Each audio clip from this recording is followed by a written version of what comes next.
Sikiza nikwambie siri moja. Kipindi ambacho kuna wakati wa kuomba, omba sana. Kwa sababu kuna wakati ambapo kwenye maisha mazingira yatatokea utakuwa huna uwezo wa kuomba. Maombi uliyoyaomba miaka ya nyuma ndio yanakubeba wakati mgumu.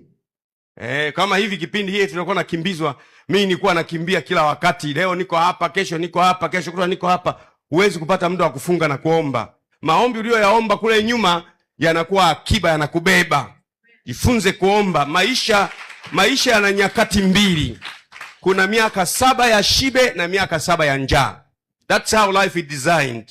7 years of drought and 7 years of abundance.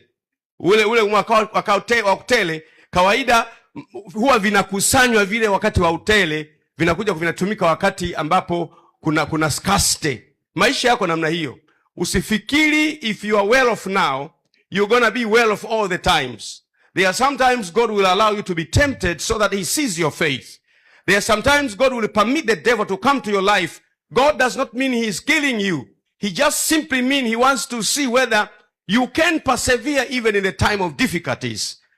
Mungu anaruhusu majaribu, unajaribiwa, unakuwa na wakati mgumu. Haimaanishi Mungu anataka kukuua.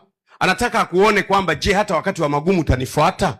Hata wakati wa magumu utainua mikono utasema wewe ni Mungu? Kwa hiyo kuna wakati ambapo majaribu yanakuja, yale maombi uliyoomba ile miaka ile yanakubeba wakati wa majaribu. Yakubebe vile vile kwa jina la Yesu. Yakubebe vile vile kwa jina la Yesu. Kwa hiyo ile akiba ya maombi uliyoiweka inakubeba.